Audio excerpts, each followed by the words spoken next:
अस्सलाम वालेकुम। Likhari online magazine में खुशामदीद। हम नशी इशरत राजपूत किस्त नंबर 1 हाजिर हैं जी नए नावल के साथ। गर्मियों के मौसम में मामूल के बरक्स आज की सुबह बहुत ही सुहानी थी। ठंडी ठंडी हवा और आसमान पर हल्के बादल छाए हुए थे। रात की स्याही खत्म होते ही परिंदे अपने घोंसलों से निकलकर फिजा में आज़ाद घूम रहे थे। अहमद साहब के घर का माहौल कुछ यूँ था। इनके सबसे निकम्मी और लापरवाह बेटी ने आज किचन का रुख किया था। एक तरफ चाय चूल्हे पर उबल रही थी, आमलेट वो बना चुकी थी, जो कि सिर्फ नाम का ही आमलेट था। आधा अंडा कच्चा था जबकि आधा जल चुका था, और अब वो आटे के साथ दो दो हाथ कर रही थी। आटा बना तो दिया था लेकिन सिर्फ बराहे नाम, और अब वो पराठा बनाने की नाकाम कोशिश कर रही थी। जैसे ही तवे पे रोटी डाली, घी उछलकर दूर तक गया था, क्योंकि मोहतरमा घी पहले ही तवे पे डाल चुकी थी। अब हिम्मत करके रोटी तवे पर डाल दी, लेकिन अब गर्म रोटी को हाथ लगाने की हिम्मत नहीं हो रही थी। इतनी देर हिम्मत की, तब तक आधी रोटी जल चुकी थी और जलने की स्मेल पूरे घर में फैल चुकी थी। माहिन तेज तेज चलती किचन में दाखिल हुई और माहा की हालत देखकर बेख्तियार हंसी निकल गई। वो हंस हंस कर लोटपोट हो रही थी। उसी वक्त अलीसे किचन में दाखिल हुई और किचन की हालत देखकर सर पकड़ लिया, और अब वो अपनी बेटी की हालत देखकर माहिन की हंसी में इनकी हंसी भी शामिल हो गई थी।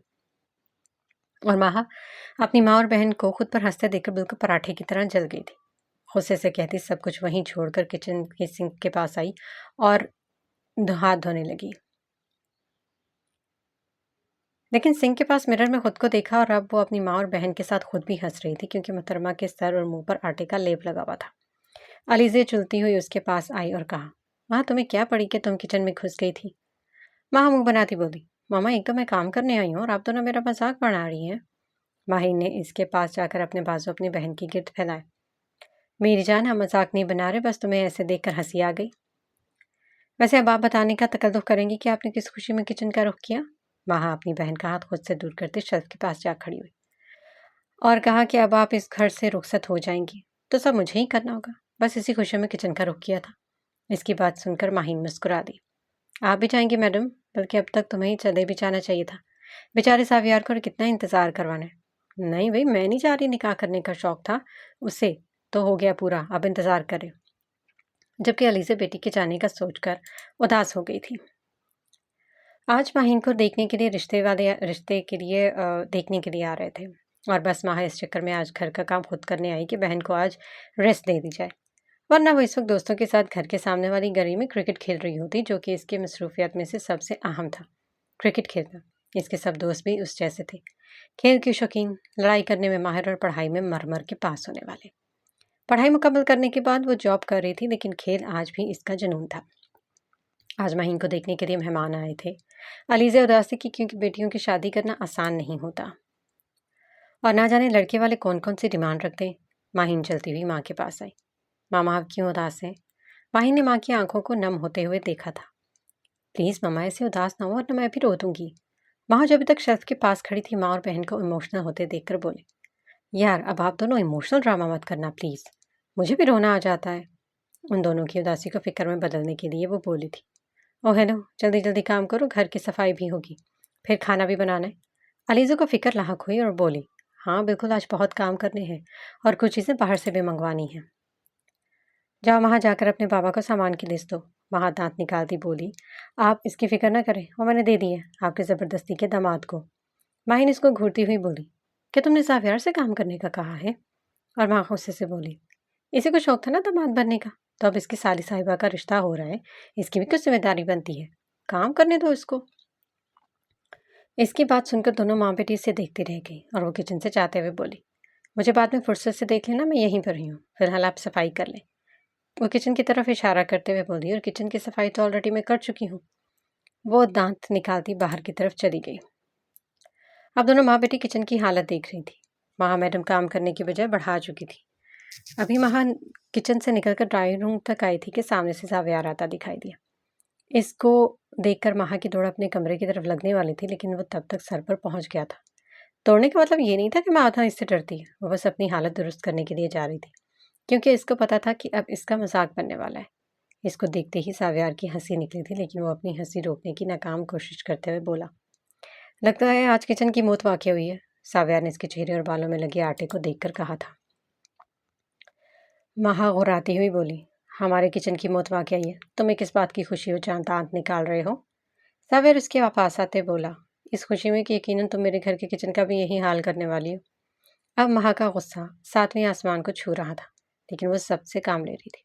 सावेर इसके बालों को छूते हुए बोला, तुम्हें मैं अपना खून माफ कर सकता हूँ, तो किचन का कत्ल भी माफ किया। बस तुम अपना मुबारक कदम तो रखो मेरे घर में।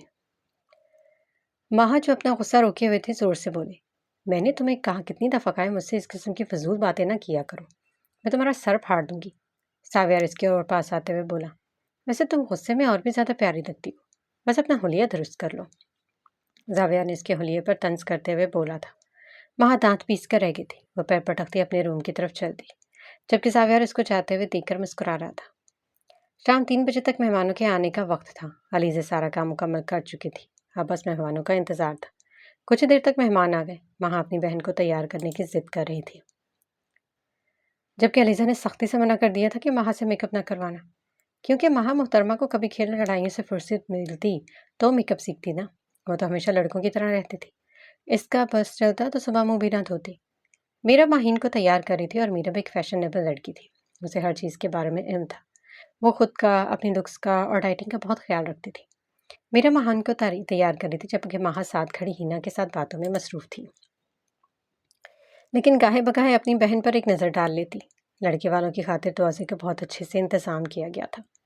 अब मेहमानों के साथ मौजूद एक बुजुर्ग खातून, जो सिर्फ कहने को बुजुर्ग थी, एक मॉडर्न लड़की की तरह बिल्कुल मुकम्मल तैयार होकर आई थी।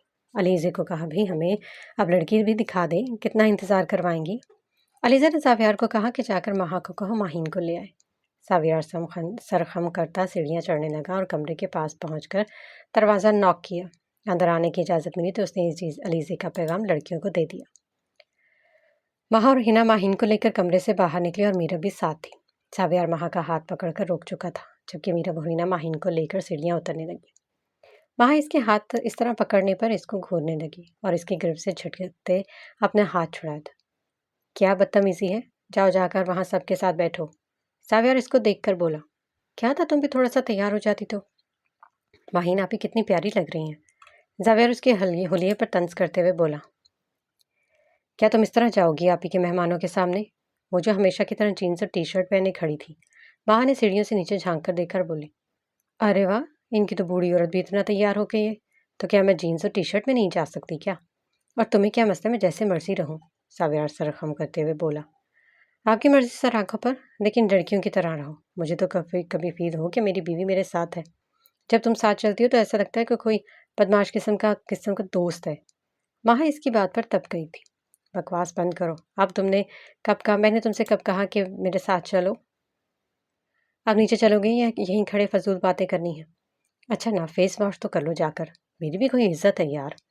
माँ ने इसको दूर करते हुए कहा, जाओ अब मैं आती हूँ, फ्रेश होकर ज़्यादा दिमाग ना खाया करो। ज़ावियार मुस्कुराते हुए नीचे जा रहा था और महा अपने कमरे की तरफ वापस मुड़ गई।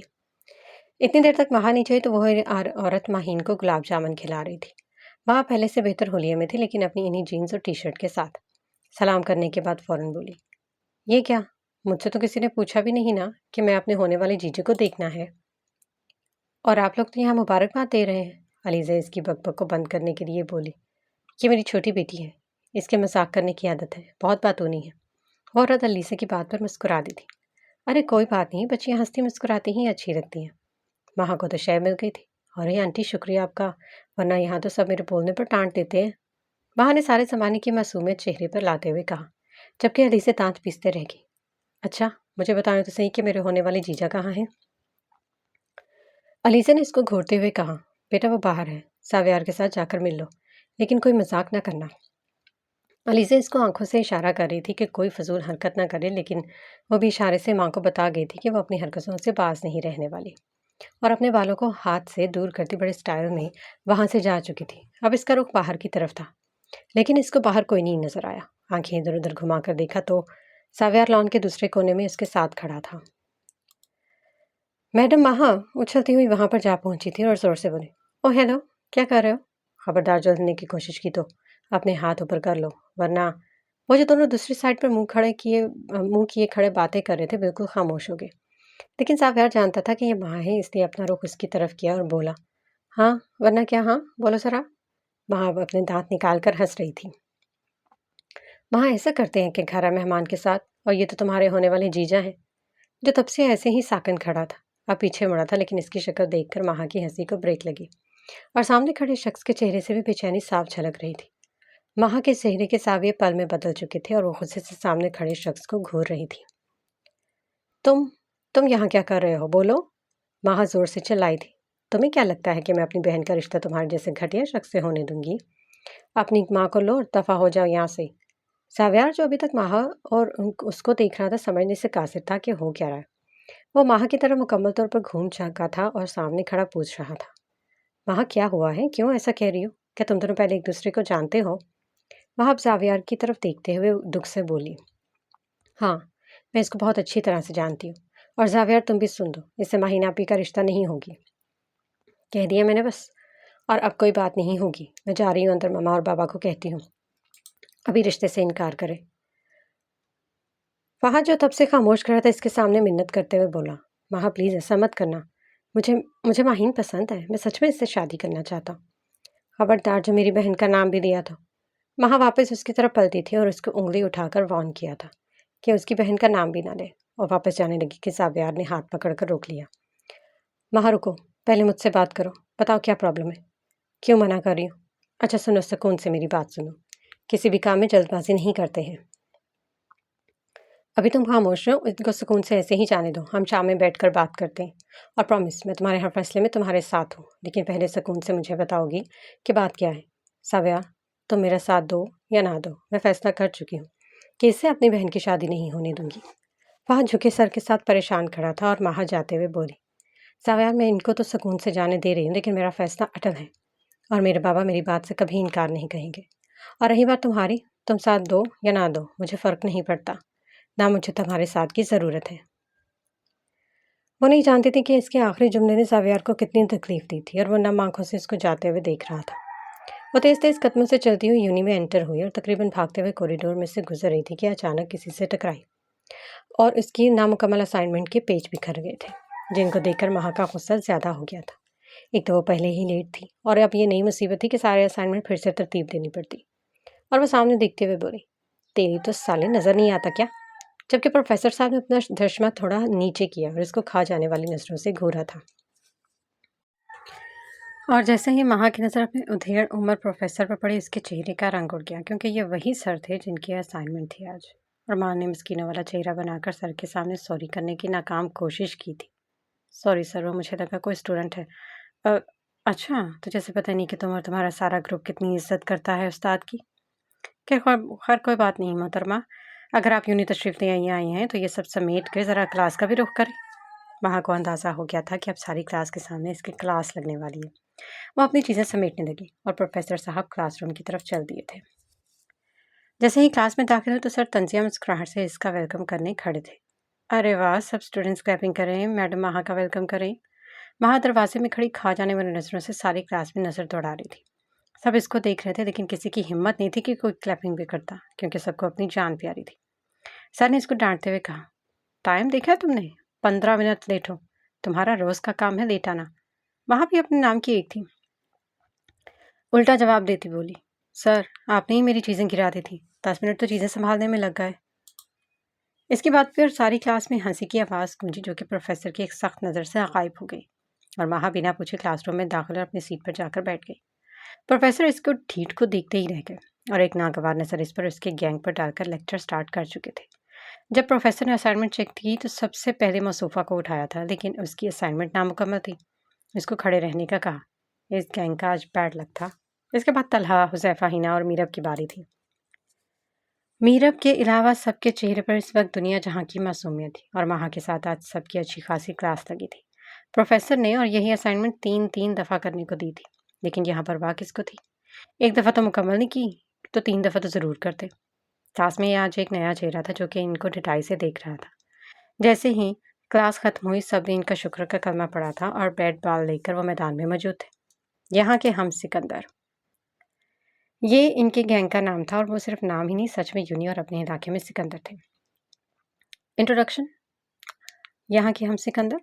सबसे पहले महा, जो गैंग की लीडर थी। महा जो कि माँ बाप की दूसरी और आखिरी औलाद है, इससे एक बड़ी बहन माहीन है। इसके बाद तलहा और हिना जो कि कज़न है और महा के मोहल्ले में ही रिहाइश पजीर है। हुज़ैफ़ा माँ बाप की इकलौती औलाद। और अब बारी मीरब की। मीरब इनकी यूनी में दोस्त बनी। बाकी सब बचपन से दोस्त थे। यूनी ने कुछ दिया नहीं, लेकिन एक अच्छी दोस्त ज़रूर दी थी, जो कि एक अमीर घराने से ताल्लुक़ रखती है। इसके पापा मुल्क के मशहूर बिजनेसमैन हैं और ये लग्जरी लाइफ एंजॉय कर रही है। बाकी सबके अच्छे घरों से ताल्लुक़ आ गए। सबके अपने अपने कारोबार और अच्छी ज़िंदगी गुजारे। आज इन सबकी ज़िंदगी में एक और शख्स का इजाफा होने वाला है, ख़ास तौर पर माहा की ज़िंदगी में। माहा और इसके दोस्त ग्राउंड में खेल रहे थे। माहा बैटिंग कर रही थी। जैसे ही तलहा ने बॉल करवाई, माहा ने ज़ोर से शॉट मारी। बॉल बाउंड्री के बाहर गई, जिस पर हिना और माहा ने ज़ोरदार चीख लगाई थी और इनकी टीम जीत गई थी। ये सुबह की रह जाने वाली गेम फिर से स्टार्ट थी। तलहा तो मुंह बनाकर साइड पर जाकर खड़ा हो गया था, क्योंकि जनाब बड़े दावे करके मैदान में उतरे थे कि तुम लड़कियों को जीतने नहीं दूंगा। ग्रुप में लोग कम थे, लेकिन इनकी टीम मुकम्मल होती थी। इनके साथ यूनी में खेलने वाले लोग भी थे और मोहल्ले में खेलने के लिए भी। एक चेहरा इनको दूर से देखकर मुस्कुरा रहा था। उसने इनकी गेम स्टार्ट से अब तक सारी देखी थी। वहां चलती हुई तलहा और उसकी टीम के पास पहुंची और जोर से उसके कंधे पर एक मुक्का रसीद किया। हाँ, अब बोलो क्या कह रहे थे कि मुझे आउट करना तेरे बाएं हाथ का खेल है। इधर आओ जरा। माहा ने बैट उसकी तरफ घुमाया था और तलहा इसके इरादे भाग गया। इसे अपनी जान बचाकर भाग निकला और बाकी सब इसको देखकर अपने अपने जबड़ों की नुमाइश कर रहे थे। अभी वो ग्राउंड के लास्ट तक भी नहीं पहुंचा था कि सामने से किसी ने पकड़कर झंझोड़ दिया। वो भाग रहा था, तभी इसको संभलने में मुश्किल हुई। सामने वाले शख्स ने इसको कॉलर से पकड़ रखा था। जबकि यह मंजर देखकर सबके दांत मुंह में चले गए और हंसी की जगह अब चेहरे पर ताज्जुब और कुछ पर गुस्सा नमूदार हो रहा था। यह मंजर देखकर अजनबी शख्स को इनका खेल देख रहा था बाजू बांधता सीधा खड़ा हुआ और आंखें छोटी के इस मंजर को ताज्जुब भरी नजरों से देखने लगा।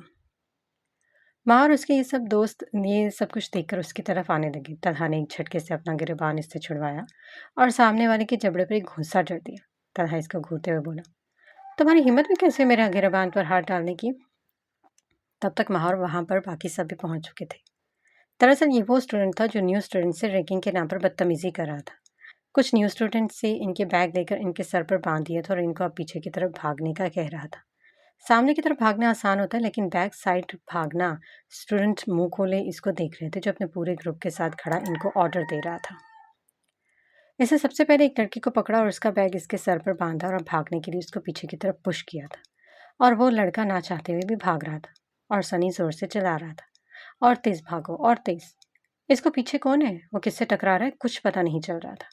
इसके ग्रुप का ही एक लड़का भागकर उसके पीछे और जैसे ही न्यू स्टूडेंट इससे टकराया, इसने जोर से एक थप्पड़ उसके मुंह पर मारा और उसको दफा हो जाने को कहा। और वो न्यू स्टूडेंट नम आंखों से इसको देखता ही रह गया, जबकि सनी अभी भी चिल्ला रहा था, भागो तेज भागो जल्दी करो। वह इन जाहिलों को देखता पीछे की तरफ भाग रहा था।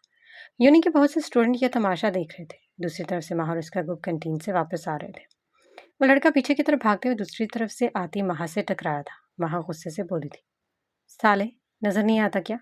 और माह का हाथ जो थप्पड़ मारने के लिए उसने उठाया था वही रुक गया और वो हैरानगी से स्टूडेंट का चेहरा देखने लगी, क्योंकि उस स्टूडेंट की आंखें नम थी और मुंह पर 5 उंगलियों के निशान थे। माह ने हाथ नीचे किया और उसको गौर से देखने लगी। सनी की आवाज़ फिर से आने लगी, भागो जल्दी भागो। और वो स्टूडेंट फिर से भागने लगा था, लेकिन माह ने इसके सर पर बंधे बैग से पकड़कर इसको रोक दिया। क्योंकि वो सनी की आवाज़ सुनकर सब समझ चुकी थी, इसलिए इसको स्टूडेंट का हाथ पकड़कर सनी तक लाई और इस स्टूडेंट से पूछा, तुम्हें यह करने के लिए सनी ने कहा है? इस स्टूडेंट ने हाँ में सर हिलाया। माहा ने उससे पूछा कि थप्पड़ किसने मारा है, जिस पर वो खामोश हो गया था। इनके इर्द गिर्द एक हजूम जमा हो गया था। माहा और उसका ग्रुप सनी के ग्रुप को घेरे खड़ा था। माहा ने चिल्लाकर बोलो, बोलो किसने थप्पड़ मारा है तुम्हें? इस स्टूडेंट ने सनी के दोस्त की तरफ इशारा किया, जिसका नाम समीर था। माहा ने उस स्टूडेंट का कहा कि वो वापस थप्पड़ इसको मारो, जबकि वो स्टूडेंट परेशान खड़ा कभी माहा का मुंह देखता तो कभी समीर और सनी का। सनी जो इस स्टूडेंट को खा जाने वाली नजरों से देख रहा था, तो वो स्टूडेंट एक कदम पीछे हुआ था। माहा इसकी तरफ मुकम्मल घूम गई और उसको घूरने लगी। सनी से ज्यादा इस स्टूडेंट को माहा से डर लगा था। माहा ने इसका हाथ पकड़कर आगे किया और कहा, थप्पड़ मारो वरना मैं तुम्हें थप्पड़ मारूंगी। अब वो घबराया हुआ अपने इर्द गिर्द जमा स्टूडेंट्स को देखने लगा। माहा ने इसका कहा कि समीर का थप्पड़ मारो और इससे सनी तो क्या, यहाँ से किसी के डरने की जरूरत नहीं है तुम्हें। इस स्टूडेंट की धड़कन बहुत तेज चल रही थी। सनी उसके ग्रुप का जोरदार कहकहा बुलंद हुआ था और सनी स्टूडेंट को हकारत की नज़र से देखते हुए बोला, ये थप्पड़ मारेगा? इसकी शक्ल तो देखो जरा। इन जैसों को तो मैं अपने जूते के बराबर भी न समझूं। और तुम इससे मेरे दोस्त को थप्पड़ मारने का कह रही हो? इसकी बकवास सुनकर महा ने एक जोरदार मुक्का इसके जबड़े पे मारा। सनी का होंठ फट चुका था, जहाँ खून के कुछ कतरे नजर आने लगे थे। सनी ने अपने होंठ को छुआ तो इसकी उंगली पर खून लगा था। जैसे इसने सनी ने आगे बढ़ने की कोशिश की, हुजैफा महा के सामने आकर खड़ा हुआ और दूसरा मुक्का हुजैफा ने मारा था। उस हुजैफा को उसने घूरते हुए बोला, खबरदार ऐसा सोचोगे तो तुम्हारा वो शंशर करूंगा कि 7 जन्म तक नहीं भूल सकोगे। अब सनी गुस्से से भरी नजरों से इन सबको घूर रहा था। महा ने अपने पीछे खड़े स्टूडेंट को खींचकर आगे किया और कहा, आखिरी दफा कह रही हूँ, थप्पड़ मारो। सभी ने उसको देखकर जमीन पर थूका और बोला, इसकी इतनी औकात नहीं है। इसके बाद सुनकर वो स्टूडेंट आगे बढ़ा, एक जोरदार थप्पड़ इसके मुंह पर चढ़ दिया। महार उसके ग्रुप की वजह से इसको हिम्मत मिली थी और दूसरा सनी और समीर के लफ्जों ने उसकी अना पर चोट की थी। अभी समीर स्टूडेंट को मारने के लिए आगे बढ़ने ही वाला था कि प्रोफेसर नदीम की नजर झुरमर पर पड़ी, जो कि खड़े तमाशा देख रहे थे। और प्रोफेसर साहब ने ऊंची आवाज में पूछा था, क्या हो रहा है यहाँ? जैसे ही प्रोफेसर की जोरदार आवाज स्टूडेंट्स के कानों में पड़ी, 1 सेकंड के अंदर अंदर स्टूडेंट्स गायब हो चुके थे। सनी और इसके दोस्त भी पतली गली से निकल गए थे, लेकिन सनी जाते जाते वार्निंग दे रहा था कि तुम लोगों को छोड़ूंगा नहीं। लेकिन यहाँ इसकी वार्निंग की किसको परवाह थी? अब वहाँ सिर्फ इनका ग्रुप और स्टूडेंट मौजूद था। तलहा ने पानी की बोतल बैग से निकालकर स्टूडेंट को दी थी। अब वो इस स्टूडेंट को दिए यूनि की फ्रंट सीढ़ियों पर बैठे थे। हिना ने इसका नाम पूछा तो उसने अपना नाम आदि बताया था। अब मीरा इससे सवाल कर रही थी, आदि तुम क्यों लोगों की बात मानकर खुद का मजाक बनवा रहे थे? अब तलहा बोला था, तुम्हें इनसे डरने की जरूरत नहीं है। अगर न्यू हो तो क्या हुआ? यहाँ किसी को नहीं जानते, लेकिन तुम प्रिंसिपल के ऑफिस तो जा सकते थे ना। अब महा बोली थी, अब तुम किसी से डरोगे नहीं, आई समझ? जो डराता है वापस डराओ, इसको जो धमकी देता है वापस धमकी दो उसको। मीरा फोन से बोली थी, बिल्कुल कैदी नंबर 804। उसने भी यही पैगाम दिया। मीरा की बात सुनकर सबके चेहरों पर मुस्कुराहट आ गई थी। ये सारी रुदात उस अजनबी शख्स को साथ खड़े स्टूडेंट ने बताई थी, जो कि सबकी तरह आगे होने वाली लड़ाई देखने के लिए बेताब थे। महा और उसके ग्रुप के आदि को समझा दिया था कि किसी के डरने की जरूरत नहीं। अगर कोई ज्यादा बड़ा बदमाश बनकर दिखाए तो इसको हमारे पास ले आना। हम भी देखें हमसे बड़ा डॉन कौन पैदा हुआ है हमारे ही यूनि में जो बदमाशी करता है। आदि को इसकी क्लासरूम तक छोड़कर आए थे तलहार और हुसैफा, और सारी यूनि में कह दिया था कि कई रैंकिंग के नाम पर कोई फजूल काम न करे। आज इस बात को 2 दिन गुजर गए थे और सनी फिर से इन सब से उलझने पहुंच गया था। तलहा ने सनी को जो मुक्का मारा, इसके बदले में सनी ने भी वार्न किया था और तलहा का सर चकरा कर रह गया था, जबकि वो फौरन से संभला था और इसके सर पर हमला करने लगा था कि हुसैफा और महा आगे हुए थे। वो लड़ाई खत्म करने के इरादे से आगे बढ़े थे, लेकिन मुतबादिल का ऐसा कोई इरादा नहीं था और उसने एक झटके से महा को धक्का दिया। महा ने इसको खींचकर पीछे किया हुआ था तो वो दूर हुई। तलहा और हुजैफा ने मुकाबले हिना और मीरा बाग खड़ी हुई। सनी ने अपनी तरफ से हुजैफा पर वार किया था, क्योंकि तलहा तो हुजैफा को खींचकर पीछे कर रहा था, जबकि लेकिन हिना जो हुजैफा के बिल्कुल साथ खड़ी थी। सनी का हाथ हिना पर उठा था, जो इन सब के लिए बहुत ही नाकाबिले बर्दाश्त था, और जबकि तलहा का तो दिमाग ही घूम गया था। महा ने सनी के सर पे बैट मारा था, वही बैट जो उसने थोड़ी देर पहले तलहा की तरफ घुमाया था, अभी तक इसके हाथ में था, जिससे सनी के सर पर गहरी चोट लगी थी और वह जमीन पर औंधे मुँह जा गिरा था। हिना अब तक अपना मुंह सहला रही थी। मीरा इसको लेकर साइड पर हो गई थी। समीर ने जब सनी को गिरते देखा तो महा की तरफ भागकर हाथ उठाया था, लेकिन महा ने इसका हाथ पकड़कर मरोड़ दी, जिससे उसकी जोरदार चीख निकली थी। सनी के ग्रुप के बाकी लोग भाग गए थे, क्योंकि उन्हें अपनी धुलाई होती हुई साफ नजर आ रही थी। तलहा ने दीवानावार सनी को लात मारना शुरू कर दी और इस पर झुककर इसके मुंह का नक्शा भी काट डाला था। इसके साथ ही हुजैफा और महा ने लातों और मुक्कों से उसकी खातिर तोज़ी की थी, और वो नया आने वाला इनका क्लास में आंखें खोले हैरानगी से ये मंजर देख रहा था। उसे यकीन नहीं आ रहा था कि लड़की भी इस कदर इस लड़ाई में शामिल होगी, और वह हैरानगी से मुंह खोले खड़ा था जब इसके साथ वाले ने इसका मुंह बंद किया और कहा, भाई ये तेरे लिए नया सब कुछ, हमें तो आदत है, हर दूसरे दिन किसी न किसी की मौत आ जाती है इनके हाथों। तुम यहाँ न्यू है इसलिए समझा रहा हूँ, इनसे दूर रहना, बहुत खतरनाक है। एक बार कोई पंगा ले तो कब्र तक इसका पीछा नहीं छोड़ते, सबके सब पागल हैं। सामने वाले ने मुस्कुराकर महा को देखा था, जो सनी को मारने में मसरूफ थी। कोई बात नहीं, हम भी पागल बन जाएंगे इन पागलों के साथ। अगर पागल इतनी खूबसूरत हो तो मुझे कोई प्रॉब्लम नहीं है। महा और उसके गैंग सनी की धुलाई करने के बाद कैंटीन की तरफ चल दिए थे। इन सबको पता था कि कल फिर से इन सब की क्लास प्रिंसिपल के ऑफिस में होगी, और वो बहुत स्पेशल वाली होगी, लेकिन यहाँ परवाह किसे थी। वो सब हिना के इर्द गिर्द जमा थे। तलहा रुमाल निकाल के इसका गाल साफ कर रहा था। बज़ाहिर कुछ नहीं लगा था गाल पर, लेकिन तलहा से बर्दाश्त ना हो रहा था कि सनी ने इस पर हाथ कैसे उठाया। लेकिन महा ने इसके पास बैठते हुए कहा, कोई बात नहीं, इतनी बहादुर तो है ही ना कि एक थप्पड़ बर्दाश्त कर सकती, लेकिन अफसोस कि मेरे हाथों बच गई। जो कल इसने मेरे बैग से मेरा लंच बॉक्स निकाल कर तुम सबके हवाले कर दिया। वहाँ की बात सुनकर सब हंस पड़े थे, हिना भी। लेकिन तन्हा सिर्फ इन सब का चेहरा देख कर रह गया। वहाँ ने इसके कंधे पर हाथ रखा और कहा, तन्हा कुछ नहीं होता यार, बस करो। और वैसे भी इसकी अच्छी खासी धुलाई कर आए हैं हम। आगे से किसी के साथ भी पंगा लेने से पहले सोचेगा। यूनिट टाइम खत्म हो चुका था और आहिस्ता आहिस्ता स्टूडेंट्स यूनिट से जाने लगे और सेकंड शिफ्ट के स्टूडेंट्स आना शुरू हो गए थे। जावियार ने घर में दाखिल होते हुए सलाम किया। इसकी आवाज़ पर सलमा किचन से बाहर और इसके सलाम का जवाब दिया। कैसा रहा आज का पहला दिन? सलमा ने सवाल किया था, जबकि जावियार सोफे पर तकरीबन गिरते हुए बोला, बस ना पूछे ममा आप। आज तो मैंने अपनी ज़िंदगी का सबसे बड़ा एडवेंचर देखा है। सलमा इसको पानी पेश करते हुए बोली थी, क्योंकि ऐसा क्या हो गया? जावियार ने पानी पीने के बाद सारी रुतात सुना दी। इसकी मम्मा को कोई शक नहीं लगा था इसकी बात सुनकर, क्योंकि वह ऐसे नमूनों को पहले से जानती थी।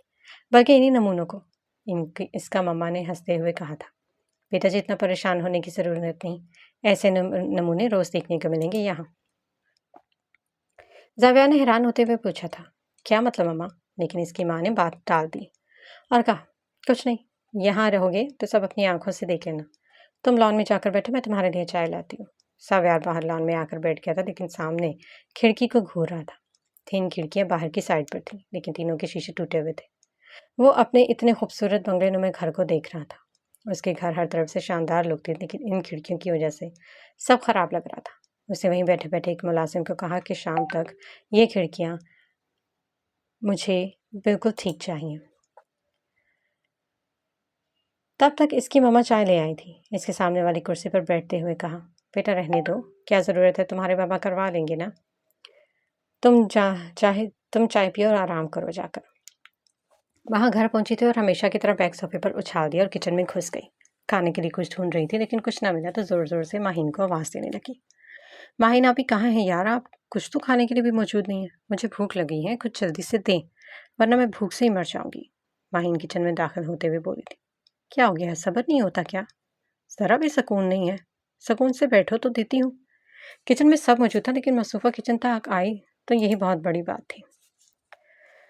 माही ने खाना देते हुए ऊपर से नीचे तक इसका जायज़ा लिया। माही इसको घूर कर बोली थी, क्या है, क्यों ऐसे देख रही हो? माही ने आंखें छोटी करके इसको गुस्से से देखा और कहा, आज फिर किसी की मौत आई थी क्या तुम्हारे हाथों? माही ने एक स्टाइल से बाल पीछे फेंककर इतराते हुए बोली, मेरे हाथों नहीं, हमारे हाथों। माहीन को एक लम्हा लगा था सारी बात समझने में। माहीन ने अपना सर पकड़ लिया और खामोश हो गई, क्योंकि माह को समझाना फजूल था। वहाँ खाना खाकर सो गई थी। जब उठी तो सब लॉन में मौजूद थे। वो भी उछलती हुई लॉन में आ गई, लेकिन साथ वाले घर की खिड़की के शीशे लगाए जा रहे थे। माँ ये देखकर हंसने लगी। लगता है मामा आपकी दोस्त के पास ज़्यादा पैसे हैं, तभी ज़ाया कर रही है। इनको पता है शाम तक ये शीशे मेरे हाथों हलाक हो जाएंगे, फिर भी अपने घर की खिड़की को न्यू लुक देने की नाकाम कोशिश कर रहे हैं। माँ की मामा ने उसको डांट दिया था, खबरदार माँ, अगर तुमने इस तरह बॉल फेंकी तो अभी समझा रही हूँ, मुझे तुम्हारी कोई शिकायत न मिले। माँ अपनी बतीसी निकालते हुए बोली, ये तो शाम तक आप खुद देख लेंगी। जावियार की मेहनत और पैसों पर माँ अपने बाल मारने वाली थी, लेकिन वो इस बात से बेखबर था। माँ और इसके दोस्त रोज़ की मामूल के मुताबिक शाम 4 बजे गली में खेलने के लिए मौजूद थे। इनके घरों के सामने काफ़ी खुली जगह थी, लेकिन फिर भी वो थी तो एक गली ही ना। क्रिकेट गली में नहीं, ग्राउंड में खेलते हैं। लेकिन इस बात का इन सब का इससे क्या ताल्लुक था? इन्हें तो सिर्फ खेलना होता था, फिर चाहे गली हो या ग्राउंड हो। अब पहली बार तलहा की टीम थी और माह की टीम फील्डिंग के लिए खड़ी थी, जबकि वो खुद बॉल डाल रही थी। माह ने ज़ोरदार बाउंसर बॉल करवाई, जिसे तलहा ने बखूबी शॉट की सूरत में गली की दूसरी साइड तक पहुंचा दिया। माह और उसकी टीम ने अल्लाह अल्लाह करके फील्डिंग की थी, क्योंकि मैडम हमेशा पहली बारी के लिए लड़ती थी और आज का टास्क तलहा की टीम ने जीता था और उन्होंने बैटिंग का फैसला किया था। तलहा और हुज़ैफ़ा की टीम में फील्डिंग कर रही थी। जैसे ही हुज़ैफ़ा ने बॉल डाला, माह ने ज़ोर से बैट घुमाया था और बॉल सामने से आती गाड़ी के शीशे को तोड़ चुकी थी, जिसकी इनमें से किसी को भी कोई परवाह नहीं थी। अब वो लड़का जो तलहा की टीम की तरफ से खेल रहा था, वो बॉल लेने के लिए गाड़ी तक पहुंचा था, लेकिन गाड़ी में से एक लाल पीले होते नौजवान को देखकर पीछे हुआ। जावियार के चेहरे पर गुस्सा वासे नजर आ रहा था। माह वहीं खड़ी जोर से चिल्लाई थी, या जल्दी से बॉल ले आओ। उस लड़के ने जावियार से बॉल मांगी तो जावियार ने पहले इसको घूर कर देखा, फिर गाड़ी के शीशे को। क्या बॉल चाहिए? इधर आओ, देता हूँ तुम्हें। पहले ये जो नुकसान किया इसका जवाब तो दो। तुम जानते हुए कितना नुकसान कर दिया तुमने मेरा। उस लड़के ने जावियार को कहा, मैं बैटिंग नहीं कर रहा था, इसलिए मुझे बॉल वापस दो। जावियार ने साफ मना कर दिया। माह जो 1 घंटे से फील्डिंग कर रही थी, इसकी बारी पर एक नया तमाशा खड़ा हो गया था। आप सबके सब बॉल लेने गाड़ी की तरफ आ रहे थे। वहाँ ने इस लड़की को डांटते हुए कहा। इतनी देर लगती है क्या बाल वापस लाने में? लेकिन इसके जवाब में जावियार बोला था। मोहतरमा, बाल की फिक्र है आपको, और ये जो मेरा नुकसान किया ये कौन भरेगा? आप सबके चेहरे जावियार की तरफ थे। जावियार ने इनको देखकर ठंडी आ भरी। उफ, ये पागलों का टोला। यहाँ भी माहा ने इसके सामने हाथ लहराया। इसके दूसरे हाथ में बैट था। माहा ने इसको कहा, तुमसे किसने कहा था यहाँ गाड़ी लेकर आने की ज़रूरत है? तुम्हें नजर नहीं आता यहाँ हम खेल रहे हैं? जावियार आंखें फाड़े इस पागल को देख रहा था और फिर एक नज़र घुमाकर इस गली को देखा था। लड़की, तुम्हारा दिमाग तो ठीक है ना? ये कोई ग्राउंड है जहाँ तुम सब खेल रहे हो? और गाड़ी अगर यहाँ नहीं होगी तो कहाँ होगी? माहा ने बैट अपने कंधे पर रखा और उसके सामने होते हुए बोली, जिस तरह इस इलाके के सब लोग अपनी गाड़ी की हिफाजत की खातिर ये वहाँ दूर खड़े करते हैं ना, तुम्हें भी वही करनी चाहिए थी। वहाँ ने हाथ से इशारा किया था जहाँ सड़क के पार कुछ जगह थी और वहाँ कुछ गाड़ियाँ खड़ी थी। जावियार मुंह खोले देख रहा था कि ये क्या हो रहा है। मतलब तुम लोग यहाँ खेलते हो इसलिए सब गाड़ियाँ वहाँ खड़ी करते हैं? हुज़ैफा बोला था। जी हाँ बिल्कुल, और अपनी गाड़ी वहाँ खड़ी करें, वो भी अपने घर में। यहाँ लेकर आओगे तो यही होगा। वहाँ आगे बढ़ी और उसकी गाड़ी से बॉल निकाल ली और कहा, आज तो ये हरकत की, आइंदा हमसे पंगा ना लेना, वरना। माहा ने बैट घुमाया था। जावियार समझ चुका था कि वो क्या कह रही है।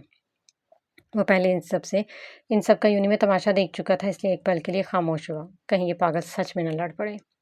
वो अपनी बाल लेकर जा चुकी थी और जावियार उनका मुंह देखता रह गया था और जोर से गाड़ी को लात मारी थी, लेकिन अफसोस कि इसके अपने पाँव में दर्द हुआ था। वो अपनी गाड़ी घर में ले गया था। अभी वो घर पहुंचा ही था कि जोर से शीशे टूटने की आवाज़ आई। उसने बोला, शायद गाड़ी का शीशा टूटने की आवाज़ अब तक इसके कानों में गूंज रही है, लेकिन ऊपर से कांच टूटकर जब नीचे गिरा तो पता चला कि ये वही खिड़की टूटी है जिसको अभी कुछ देर पहले ठीक करवाया था। जावियार समझ चुका था ये इन सब की ही हरकत है। वो जोर से चिल्लाया था। इसकी मम्मा भाग कर पास आई थी। क्या हुआ जावियार, क्या चिल्ला रहे हो? जावियार गुस्से में चल रहा था। मम्मा, मेरा ख्याल था कि आपको कांच टूटने पर इतना घबराना चाहिए था। सलमा को सारी बात समझ आई। इसको लगा कि उसने आज ही खिड़की ठीक करवा रही है और आज ही कांच टूट गया, इसलिए वो गुस्सा कर रहा है। लेकिन सलमा बेगम को ये नहीं पता था कि जावियार गाड़ी का शीशा तुड़वा कर उनसे उलझ कर भी आया है। हिना ने माहा की कमर में एक मुक्का से रसीद किया, कहा, अब तुम ही जाओगी बॉल लेने? आज ही नहीं लगवाया था शीशा और तुमने तोड़ दिया। जाओ, तुमसे कोई कुछ नहीं कहेंगे, तुम जाओ, क्योंकि बाकी कोई जाने के लिए तैयार नहीं है। माहा ने कहा, दफ़ा हो जाओ सारे के सारे बुज़दिल लोग। बाकी सबको पता था कि वो गाड़ी लेकर इसी घर में गया है, इसीलिए किसी ने भी अंदर जाने की सहमत नहीं की और माहा को ही बॉल लेने के लिए भेजा था। जावियार की मम्मा इसको कूल डाउन करने की कोशिश कर रही थी और उसको पानी पिला दिया। इतनी देर में माहा उछलती हुई घर में दाखिल हुई और ऊंची आवाज़ में सलाम किया। सलमा बेगम ने पीछे घूमकर इसकी तरफ देखा और सलाम का जवाब दिया। इसकी आवाज़ सुनकर जावियार के गुस्से में इजाफा हुआ था, लेकिन माहा इसको देख नहीं पा रही थी क्योंकि सामने सलमा बेगम थी। माहा ने हंसकर कहा, आंटी वो। माहा ने ऊपर की जानिब इशारा किया और सलमा ने समझते हुए हाँ में गर्दन हिला दी। जावियार हारिस से आंखें फाड़े अपनी माँ को देख रहा था। माँ उछलती हुई ऊपर की तरफ जाने लगी तो साथ रखे गमले की मौत उसके टकराने से हो गई। माँ ने अपनी बतीसी की नुमाइश करते सलमा बेगम को देखा और ऊपर की जानिब चल दी। जावियार माँ को घूर रहा था कि उसको कुछ कहा क्यों नहीं। जब से इसकी शक्ल देखी, नुकसान पर नुकसान हो रहा है। माँ ऊपर जा चुकी थी और वो इधर उधर बॉल देख रही थी, तो इसकी नज़र सामने वाले कमरे पर गई। अरे वाह, आज तो बड़ी सफाइयाँ कराई हैं आंटी ने, लेकिन इस रूम में कौन है? माँ चलती हुई अंदर दाखिल हुई थी। उसकी नज़र सामने रखी पिस्टल पर पड़ी और इसकी आंखों में चमक पैदा हुई। अरे वाह माँ, क्या किस्मत है। पापा तो अपनी पिस्टल को हाथ भी नहीं लगाने देते। अब अगर अल्लाह ने मौका दिया तो क्यों ज़ाया की जाए। माँ ने गन उठाई और लौट की और सामने रखे गुलदान का निशाना लिया। जैसे उसने गन चलाई, उस गुलदान से होती सामने वाली खिड़की से पार हो गई। गन चलने की आवाज़ सुनकर जावियार का दिमाग घूम गया था, क्योंकि वही अपने गन की सफाई करता उसे टेबल पर ही छोड़ गया था। गन के पास पर जावियार और सलमा बेगम ऊपर की तरफ भागे थे और बाहर मौजूद उनकी गैंग के सब लोग उस घर की तरफ भागे थे। जावियार सीधा अपने कमरे में गया था और माँ के हाथ में अपनी गन देखकर जोर से चिल्लाया था, तुम्हारी हिम्मत कैसे हुई मेरे रूम में आने की? पागल हो क्या? किससे पूछकर गन को हाथ लगाया था? वो तो अचानक क्या क्या बोल जा रहा था, लेकिन माँ को सुनाई नहीं दे रहा था। इसके कानों में सिर्फ साई साई की आवाज़ गूंज रही थी। तकरीबन आधा मिनट तक उसे किसी की आवाज़ नहीं सुनाई दी कि वो क्या बोल रहे हैं। इससे सिर्फ सब लोग बोलते दिखाई दे रहे थे। जब इसको सुनाई देने लगा तो उसने सबसे पहले जावियार की आवाज़ आई। पागल लड़की, तुम्हारा दिमाग तो ख़राब नहीं है? किसने कहा गन को हाथ लगाने के लिए? माँ अपनी इसी ढिठाई से बोली, मुझे कौन कहेगा, मैंने अपनी मर्ज़ी से चलाई है और गन चलाने के लिए ही होती है ना, तो मैंने भी चला दी। सागर इसकी ढिठाई देखकर सर पकड़कर बैठ गया और उधर हिना ने इसको आंख मारी थी और तलहा ने हाथ से वेल्डन का इशारा किया और हुज़ैफा विक्ट्री का निशान बना रहा था। सलमा बेगम ने एक नज़र अपने बेटे को देखा, फिर इन सबको, और सर पीट कर रह गई। उसने वहाँ से भेजा और कहा, तुम्हारी बालकनी में है बॉल, जाओ ले लो। माँ और बाकी सब बॉल लेते ज़ोर ज़ोर से कह लगाते इनके घर से बाहर आ गए।